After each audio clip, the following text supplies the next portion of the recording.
Welcome to Storytime. Enjoy with me. The House on the Hill by Elizabeth Laird. Part 2. For many days, Paul did not see any of his friends. His mother was worried about him. He did not talk to her. He did not eat or sleep. He often went to the river and sat there alone. All the time he thought about Maria. One day he saw a headline in the newspaper. Rich Man's Beautiful Bride. There was a picture of Maria and her husband. She was wearing a long white dress and a diamond necklace. Her husband was old and fat. Paul turned the newspaper over angrily. There was a large notice on the back page of the newspaper. It was an advertisement. Paul sat down and read the advertisement carefully. Story competition. Write a story and win a prize. Our story competition offers a chance to young writers to win recognition and earn money. Stories can be on any theme, but must not be longer than 1,500 words. Send your entry to this newspaper before the end of the month. First prize, £500. 10 other prizes of £50. This is my chance, he said to himself. I'll write the story of Paul and Maria, and I'll win the competition. She'll read our story, and she'll be sorry. Paul was very busy now. Every day he got up early and worked at his story. His mother watched him. She was pleased. He was eating his food again. He was talking and smiling. Sometimes Paul felt pleased with his story. It was a good story. But sometimes it was difficult to write. He was unhappy, and he wanted to stop writing. But he did not stop. At last, the story was finished. Paul read it to his mother. She was very pleased. "Oh, it's a good story, Paul," she said. "It's very good." Paul wrote the story out again carefully and sent it to the newspaper. 2 weeks later, a letter came from the newspaper. Paul did not open it. He was too excited. He gave it to his mother. "You read it for me, Mother," he said. His mother opened the letter and read it. "Oh, read it yourself," she said, and gave it to him. She was laughing and crying too. Paul read the letter. "Dear Sir, I am very happy to inform you that you have won first prize in the story competition. If you would kindly call at this office on Thursday at 10 a.m., the manager will present you with your prize." Paul jumped up. He danced round the kitchen and waved the letter from the newspaper. "I've won!" he shouted. "Mother, I've got the prize! I'll be a writer! We'll have some money at last! I'll buy you a new dress and some furniture for the house." He stopped. "Will Maria see my story in the paper?" he asked. His mother looked at him. She was not smiling now. "Do you still love that girl, Paul?" she asked. "Yes, Mother," said Paul. "I'll always love her." On Thursday, Paul went to the newspaper office. The manager was very friendly. "Your story is good," he said. "Very good indeed. Here is the prize money." He gave Paul an envelope. £500. Paul did not believe it. He thanked the manager and started to go. Don't go," said the manager. "I want to talk to you. What's your job?" "I haven't got a job, sir," said Paul. "I want to be a writer." "Good," said the manager. "We need young men like you. Come and work on our newspaper." Paul was very surprised. "You want me? On your newspaper? Yes. Yes, of course I'll come, he said. Part 3. Paul loved his work on the newspaper. He worked hard, but he did not forget Maria. One day, a reporter came into the office. "Listen, everybody," he said. "Here's a story for the paper. Do you remember that beautiful girl Maria and her rich husband? There was a photograph of the wedding in our paper. She ran away from her husband last week." Everybody in the office stopped talking. This was news. Paul sat still. He felt cold. Maria left her husband, he thought. Why?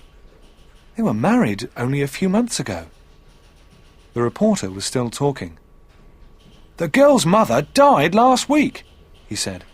"She heard the news, and the shock killed her." That ugly old woman, thought Paul. The mother was rich, wasn't she?" somebody asked. "Oh, yes, she was very rich," said the reporter. "Maria will have all her money, of course. And her husband gave her a lot of money, clothes, jewels, and a car. Maria is a very, very rich woman." "I don't like rich women," said another reporter. "Maria is rich," said Paul, "but she is also gentle and kind and—" He stopped. "Do you know Maria?" the reporter asked. "Yes," said Paul quietly. "I know Maria." "Well," said the reporter, "somebody must go to her mother's funeral. We need a report about it for the paper. Why don't you go, Paul?"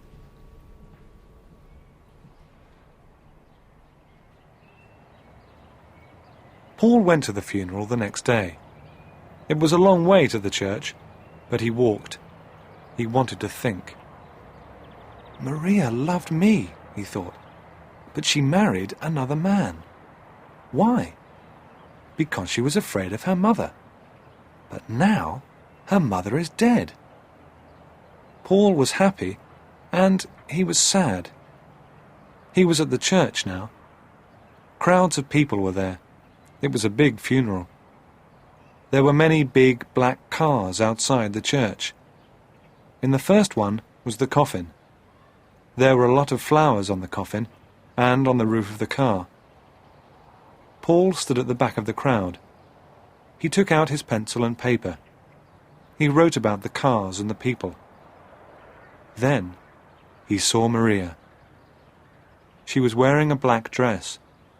She looked sad, but very beautiful. She was standing alone. Nobody spoke to her. Nobody went near her. The man next to Paul spoke. "That's the daughter," he said. "She's a bad woman. She left her husband and it killed her mother. Look at her. Nobody wants to speak to her." Paul said nothing. Poor Maria, he thought. Everybody went inside the church. The funeral began.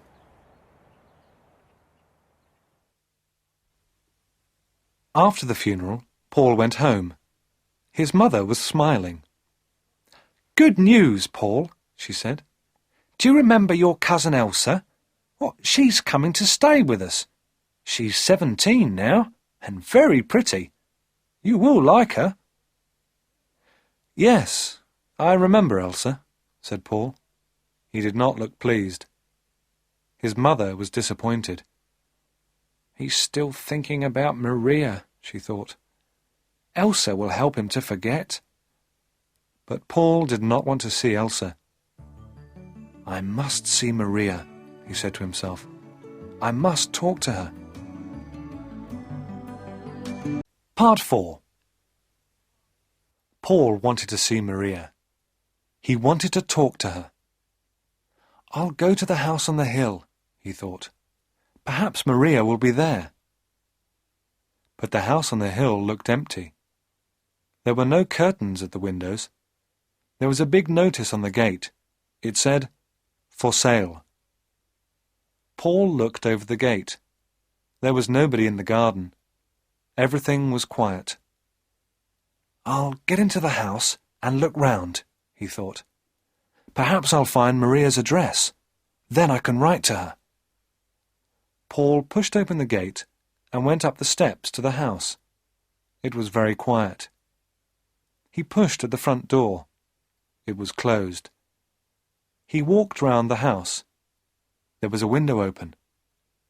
Quickly, Paul climbed through the open window. He was excited, and his heart was beating fast. He was in Maria's old home. He remembered her mother. He remembered that terrible evening. But the house was different now. There was no furniture in the room. There were no carpets and pictures. It was empty. Paul felt a little afraid. "Is anybody in the house?" he thought. No. He did not hear anything. Quietly, Paul went to the door of the room and opened it. There was nobody there. He went from room to room. All the rooms were big, and they were all empty. At last, he came to a very big room. He stopped. He knew this room. He had met Maria's mother here. He remembered everything. The old woman, her hard face, the big rings on her hands. And now the old woman was dead. Suddenly, Paul heard a noise. Somebody was inside the room. The door opened. Somebody was standing in the doorway. It was a woman. "Maria!" said Paul. "Paul!" Maria said. "What are you doing here?" "I was looking for you," said Paul. "You were looking for me?" asked Maria. She smiled. "Maria," said Paul, "why did you marry that man?" "Mother was old," said Maria. "I was unhappy here. I never went to parties, never went out. I wanted money. I wanted a good time and friends."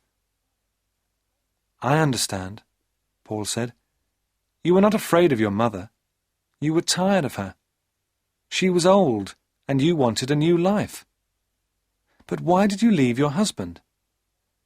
"My husband," said Maria. "That fat old man. He was stupid, Paul. He gave me money, he gave me jewels, a car, everything. But he didn't like my friends. He liked old people. I like clever, young people, Paul. I like you. You understand, don't you?" "Yes," said Paul slowly. "I understand now." "I'm glad," said Maria. "I was unhappy about you, Paul. I liked you. I liked your funny poems." "My funny poems," said Paul. He stopped. "You loved me, didn't you, Paul?" said Maria. "Do you still love me?" "You are married," said Paul. "You have a husband." "But I don't love him," said Maria quickly. "I want to be free. I want to go to parties and enjoy myself. Come with me. I have money now. We'll be happy together." "No," said Paul. "No. Everything's over." Maria was angry. Her eyes were small and cold, and her mouth was thin and hard. Her hands were covered with big rings. Maria looked like her mother. "I'm sorry, Maria," he said. "I don't love you any more.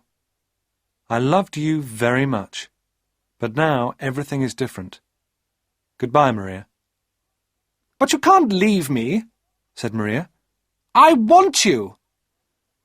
"Go back to your husband," said Paul. He looked at her for the last time.